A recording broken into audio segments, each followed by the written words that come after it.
Okay guys, let's take a look at today's lesson.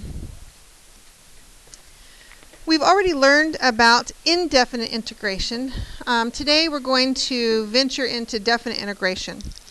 Just the beginnings of it. We will learn the fundamental theorem of calculus tomorrow, which is where we really get into all, definite integration. Here, we're just going to look at the concept, and we're going to add one more technique to our skills on how to differentiate. So far, we've learned how to integrate. We've learned how to integrate with a formula. We've learned how to integrate with u substitution. We have those two techniques. Today we're going to learn how to integrate with the definite integration geometric formulas. We're going to learn geometric formulas today. So before we get into that, let's talk about vocabulary words that are important for you to know. I have already been using the vocabulary words, but here they're written for you. So this piece right here is called the integrand. This tells us which variable to integrate. We've talked about those before. This is the integral sign. Since we are now going into definite integration, we have a lower limit or lower bound. Those words are used interchangeably, lower limit or lower bound of integration. And this would be our upper limit or upper bound of integration. So those we're adding. Just important when I use these words that you know what it is I'm talking about. That would be our vocab part right here. We're also adding in a few more rules that have to do with definite integrals. The rules that we already have learned, I'll just kind of put a box around them. These are the ones that we learned with indefinite integrals, and they also apply to definite integrals. The constant multiple, where you have like a 2 in the integrand, you take it out. You're allowed to do that with definite integration. Or if it was a -1, you could take the -1 out. You're allowed to do that. Also, you can split it by addition and subtraction. So those two we have already learned. Those were also applied to indefinite integration. The other three apply just to definite integration, and they're pretty important. So let's talk about each one of them. First of all, the order of integration. There may come a time when you need to flip the bounds. All right, so these bounds right here. Normally, the lower bound is a smaller number, like 2, and the upper bound is a bigger number, like 5. Sometimes they aren't like that, and you might want to change them. In order to do that, you would have to use this rule, where I'm allowed to change the order of the bounds by just doing the opposite of the whole thing. Now, if we're just doing the fundamental theorem, we have an equation. We don't really have to change the bounds if we don't want to. But if we are dealing with an abstract thing, we would probably need to change the bounds if we needed to match some information that we were given. So it's important that you know how to do that. That would be this rule. Another rule that we need to know about is the zero width interval. In other words, if I'm integrating from 5 to 5, there's no area, right? There's nothing there. If you integrate for the lower bound is the same as the upper bound. It's going to be 0. So that's pretty important. It has to do with definite integration. And the last one, we are allowed to do this. So an example would be, let's say, this is A and B and C. Instead of doing the integral from A to C, I am allowed, by this rule, to split it up and do the integral from A to B plus the integral from B to C, and that's going to be the same as the whole integral. Hopefully that makes logical sense. You are allowed to do that. There will be some times when it will be necessary to do. But just know now that you are allowed to do that.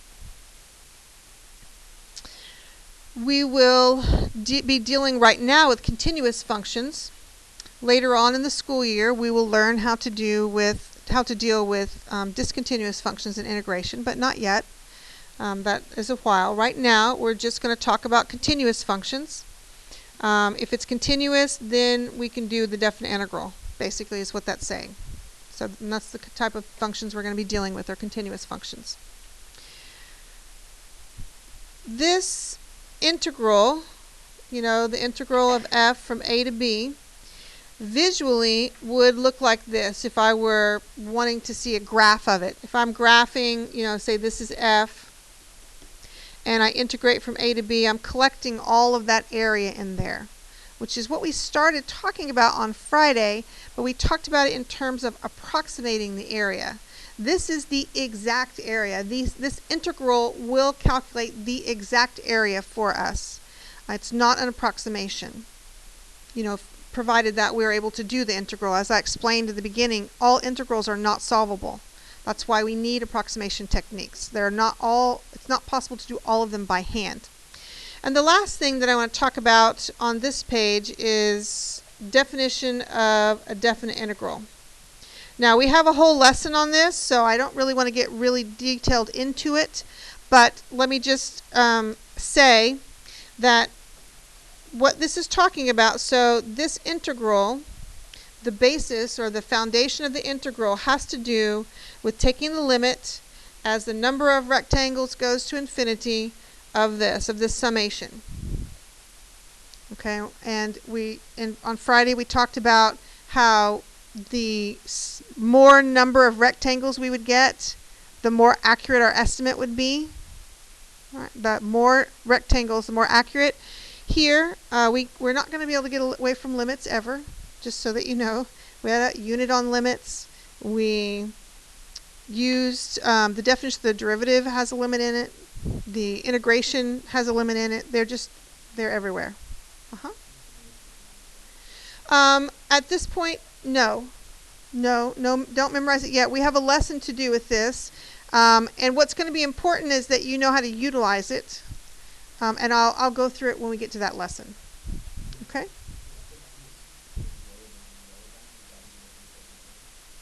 Not necessarily. It depends on how the integral is.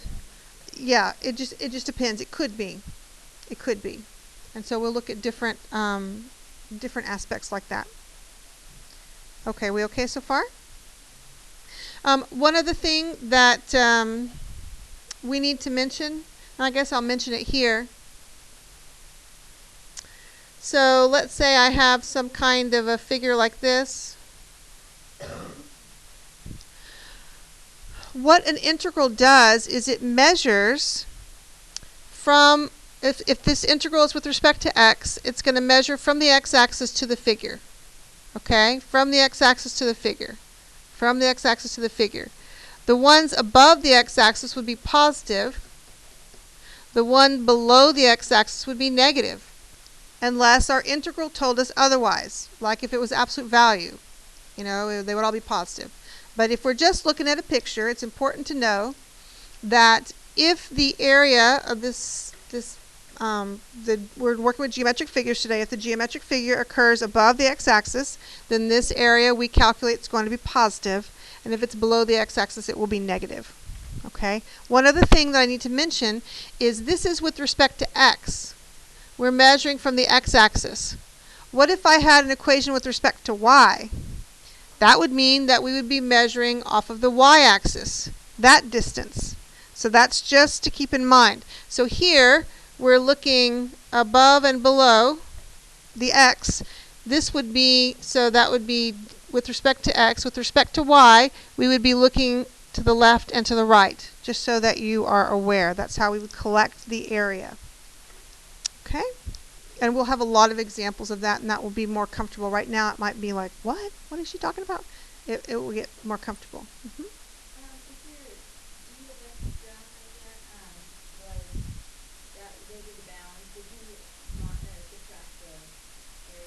Yes, because it would be negative. That's right. All right, so let's look at, I have a few examples, 4 or 5, I don't remember, for us to work. So we don't yet know how to do the fundamental theorem of calculus. We would be able to do this, right? We know the antiderivative of that, and if we knew the fundamental theorem, we could work through that. And we know the antiderivative of this. We do not know how to do the antiderivative of this yet. So what we're focusing on today is the geometric shapes, at any rate. We're not doing the fundamental theorem. That will be tomorrow. So we're going to evaluate by using geometric formulas. This is our third type of integration.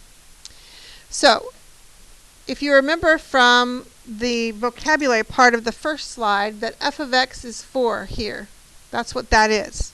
And so if I'm going to graph 4, f of x equals 4, that means y equals 4. That's a horizontal line.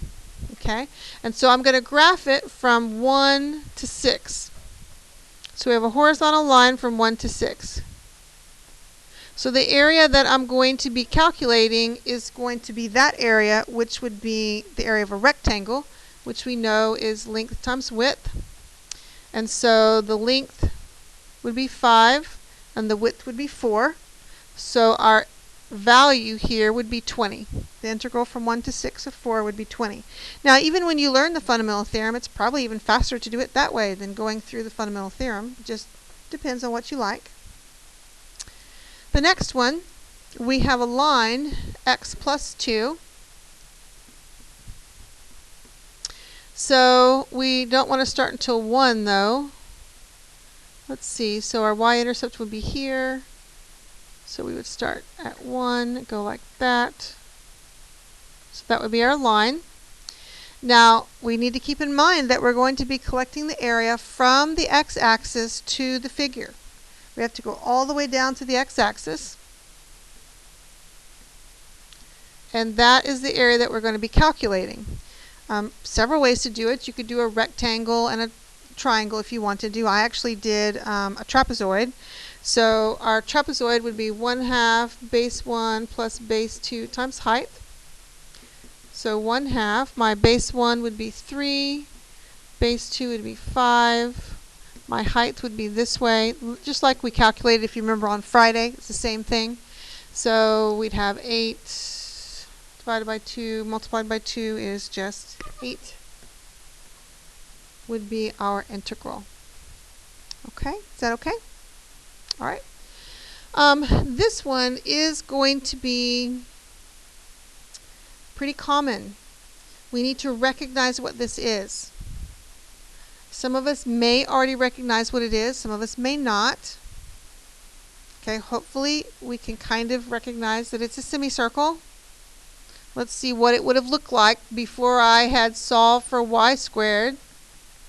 Right? It would have looked like that. I would have moved the x squared over. I would have square rooted both sides. It's a semicircle because it's not a plus minus. It's just the plus part, just the top part, top half of the circle. Okay, so I'm telling you, it's going to be really important to recognize that. Pretty important. It's going to pop up all the time in different types of circumstances. So, we're going to integrate from -2 to 2. And seeing as how our radius is 2, that's just pretty much, a semicircle. Oops. Got a little crazy with my semicircle. So we're going to be working at that area. So it'd be 1/2 pi r squared, and our radius is 2. So that is going to end up, once we do our arithmetic, to be 2 pi.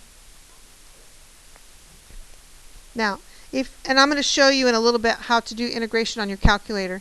If you try to do this integration on your calculator, you're going to get a weird decimal number, and there's no amount of, second, frac, or whatever, just going to fix it. I will tell you that if you have a calculator on an assessment for me, a quiz or a test to do an integral, it's going to be because the integral is very, very difficult. Like one that you can't solve by hand, or one that would be very difficult to solve by hand. So what that is saying is that you've got to know how to do these by hand. Okay? And using your calculator to do them on your homework is not a good idea, because that's not how you're going to be assessed. Just so that you're aware. We've got to know how to do them by hand. The AP test is moving away from calculator. It's no longer half calculator anymore. So pretty important for us to have our skills. We have great skills without a calculator, which you guys already do. Okay, so now let's take a look at the next one. We want to do an integral from -4 to 4. Okay, so we want to collect all of that. Now, according to what we talked about on the other slide, what am I going to have to be sure I account for here? Negatives and positives, right? So when I calculate this area, it's going to be positive. And when I calculate these areas down here, they're going to be negative. Okay, so you've got to keep that in mind. If I have no other information, that is the case when I look at a picture. We will see, later on where maybe it's speed. And if it's speed, then it would be the absolute value, so they'd all be positive. But we're not there yet. So if it's just a picture with no additional information, we treat it just like it is. And so we calculate, there's half base times height, each of our little triangles. So let's see, our base is 3, height is 2, and so that would be, what, a negative 3. Okay, so here, base is 3, height is 3, so it's a positive 9 halves. And then here, base is 2, height is 1, and so that would be a negative 1. So 1 half times 2 times 1, which would be a negative 1. Oh, yeah. Yes. When we combine it all together, that's right. It becomes positive 1 half. Yep. Okay. We okay? The very last one is where we are dealing with abstract. Like I talked about before, if we're dealing with abstract, we may have to change the bounds so that we can get it to work. We may not have a choice. Here we're told from 0 to 3, the integral is 4, and from 3 to 7, it's negative 1. We don't even have any 5s in the information given. What would we have to do or know to be able to do that one? Yeah, that where it's from 5 to 5, we know the area is going to be 0. I mean, I don't have to even write anything, right? I mean, that's the rule. So my answer is 0. Here, I don't want you to just write a number. I want you to show me how you got it. And so I would require that you split the integral, like this is saying, from 0 to 7. I would need to split it from 0 to 3, plus from 3 to 7. Now, once you get the integral split, that's the only work that I need. Then you can just substitute in. And so we know that's 4, and we know that's negative 1. So we know that that would be 3. Okay? I'm not going too fast, am I? Are we all right? All right, so this last one, I don't have an integral like that, so I'm just going to pull the 2 out. Okay, that's my work. I showed an integral rule. So now I just substitute, and I have my final answer. Okay, how are we with our third technique? No. Oh, that's a good question. You do not have to say the rule that you're using, although that would be really fun, like in trig, but you don't have to. I know, I'm okay with not doing that. I just need you to show me the rules. Just show me the rules. That's what I need, because you would be assigned a point for this and a point for that. And on the AP test, if you don't have this, you don't get that. Just so we're clear. They do not give that. They call it a bald answer. And they do not give credit for bald answers. Sorry. So that's why I really stress work. We are not going to be caught by surprise on the test. Promise you. We will not be caught by surprise. You're going to know what to do. Okay? All right. One other thing I do, just real quick, that our notes are done. So bye.